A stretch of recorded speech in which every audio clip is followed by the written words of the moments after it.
नमस्कार। आज हम बात करेंगे पटना जंक्शन के पास वाले प्रसिद्ध महावीर मंदिर की। भगवान हनुमान को समर्पित ये मंदिर शहर का एक बहुत महत्वपूर्ण आध्यात्मिक केंद्र है ना? हमारी आज की चर्चा का आधार है एक स्रोत जिसका नाम है महावीर मंदिर, पटना का आध्यात्मिक केंद्र।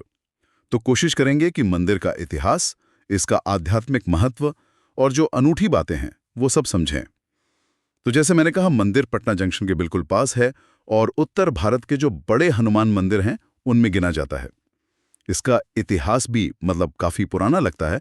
सुनने में आया है कि 1948 में पटना हाईकोर्ट का एक फैसला भी था। हाँ, बिल्कुल। उस फैसले में इसके प्राचीन होने का जिक्र है और एक पारंपरिक मान्यता भी है कि रामानंदी संप्रदाय के स्वामी बालानंद जी ने शायद 1730 ईस्वी के आसपास इसे स्थापित किया था। 1730 यानी काफी पुराना। जी। और जो पुरानी बातें सुनने को मिलती हैं कि शुरू में यहाँ एक बड़ा सा पीपल का पेड़ था। अच्छा। हाँ, और उसी पेड़ के नीचे हनुमान जी की 2 मूर्तियां थी। तब मंदिर बहुत साधारण था, चंदे की ईंटों से बना हुआ। 1948 तक तो गोसाई सन्यासी ही इसकी देखरेख करते थे। फिर अदालत ने इसे सार्वजनिक मंदिर घोषित कर दिया। और एक बात और, 1947 में जब देश का बंटवारा हुआ तो बहुत सारे हिंदू शरणार्थी बिहार आए। हाँ, ये तो है। उनके आने से भी मंदिर की लोकप्रियता काफी बढ़ी, लोगों की आस्था यहाँ और मजबूत हुई। अच्छा, यानी बंटवारे का भी एक तरह से असर पड़ा इसकी पहचान पर। और आज जो हम इतना भव्य मंदिर देखते हैं संगमरमर का, ये कब बना? हाँ, वो रूप तो काफी बाद में आया। ये समझिए 1983 से 85 के बीच आचार्य किशोर कुणाल जी के नेतृत्व में इसका पूरा पुनर्निर्माण हुआ। तब जाकर ये आज वाला भव्य स्वरूप सामने आया। जाहिर है, इतने बड़े बदलाव के बाद तो मंदिर और प्रसिद्ध हुआ होगा, लेकिन इसकी खासियत सिर्फ इसकी बनावट में तो नहीं है, आध्यात्मिक महत्व भी तो है। हनुमान जी तो वैसे भी संकट हरने वाले देवता हैं। बिल्कुल, हनुमान जी का संकट मोचन रूप यहाँ बहुत प्रबल माना जाता है। इसीलिए लोग इसे मनोकामना मंदिर भी कहते हैं। मनोकामना मंदिर? हाँ, लोगों का गहरा विश्वास है कि यहाँ अगर सच्चे मन से कोई मुराद मांगी जाए तो वो जरूर पूरी होती है। और इसकी एक बड़ी वजह शायद यहाँ हनुमान जी की जो 2 मूर्तियां हैं वो हैं। हाँ, ये 2 मूर्तियों वाली बात मैंने भी सुनी है। इसमें क्या खास है? 2 क्यों? देखिए, ये काफी अनूठा है। ज्यादातर हनुमान मंदिरों में आपको एक ही मूर्ति दिखेगी, पर यहाँ 2 मूर्तियां एक साथ हैं। एक है संकट मोचन रूप में। अच्छा। जो भक्तों के दुख संकट हरने वाली मानी जाती हैं, थोड़ी रौद्र मुद्रा में रक्षा करने वाली। और दूसरी मूर्ति है सेवक हनुमान की।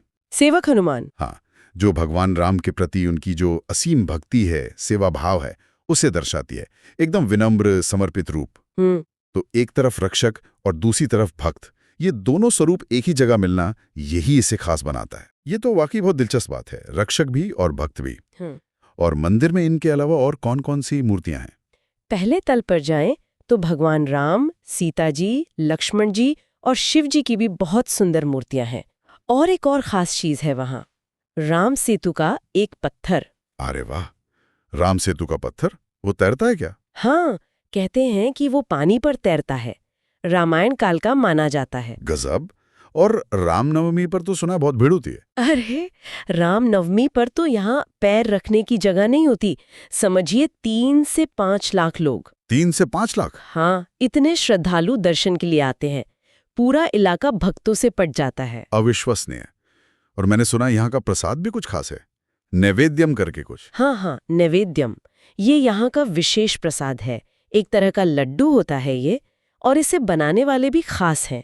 तिरुपति देवस्थानम के विशेषज्ञ इसे बनाते हैं। तिरुपति के विशेषज्ञ पटना में? जी। और इसकी पवित्रता और स्वाद की वजह से पूरे देश में इसकी मांग है। ऐसी मान्यता भी है कि इसे खाने से शारीरिक और मानसिक कष्ट दूर होते हैं। वाह, प्रसाद की शुद्धता पर कितना ध्यान दिया जाता है। बिल्कुल। लेकिन ये मंदिर सिर्फ पूजा पाठ और आस्था तक ही सीमित नहीं है। सही कहा ना? बिल्कुल। समाज सेवा में भी इसका बड़ा नाम है। बिल्कुल सही। ये बहुत महत्वपूर्ण पहलू है इसका। मंदिर की जो न्यास समिति है, श्री महावीर स्थान न्यास समिति, वो मंदिर की आय का एक बड़ा हिस्सा जन कल्याण के कामों में लगाती है। अच्छा, जैसे पटना में ही उन्होंने कई बड़े अस्पताल चलाए हैं। महावीर कैंसर इंस्टीट्यूट है जो कैंसर के इलाज के लिए बहुत मशहूर है। फिर बच्चों के लिए महावीर वात्सल्य हॉस्पिटल है और गरीबों के लिए महावीर आरोग्य हॉस्पिटल भी। अरे वाह, ये तो बहुत बड़ा काम है। हाँ, और इतना ही नहीं, ये न्यास धर्मायण नाम की एक धार्मिक और सांस्कृतिक पत्रिका भी निकालता है और अयोध्या में राम रसोई भी शुरू की है। राम रसोई अयोध्या में? जी, जहां रामलला के दर्शन करने जो हजारों भक्त आते हैं उन्हें रोजाना मुफ्त में भोजन कराया जाता है। ये तो अद्भुत है। आस्था के साथ साथ सेवा का इतना बड़ा संकल्प। तो मतलब अगर हम आज की पूरी बात को देखें तो महावीर मंदिर की जड़ें बहुत पुरानी हैं। हनुमान जी की वो दोहरी मूर्तियां इसे एकदम अनूठा बनाती हैं। मनोकामना पूर्ति के लिए इसकी बहुत मान्यता है। आज ये भव्य रूप में हमारे सामने है और सबसे बड़ी बात, ये मंदिर समाज सेवा का भी एक बड़ा केंद्र बन गया आपने है। बिल्कुल सही सारांश दिया। और यहीं से एक बात सोचने को मिलती है कि ये मंदिर कैसे सदियों पुरानी आस्था और आज के समाज की जरूरतों यानी समाज सेवा के बीच एक गजब का संतुलन बनाता है। ये दिखाता है कि हमारे धार्मिक स्थल अगर सही सोच और प्रबंधन के साथ काम करें तो वो सिर्फ पूजा पाठ की जगह न रहकर पूरे समाज की भलाई में कितनी बड़ी भूमिका निभा सकते हैं। ये सिर्फ एक मंदिर नहीं है, बल्कि आस्था और सेवा का एक जीता जागता प्रेरणा देने वाला उदाहरण है।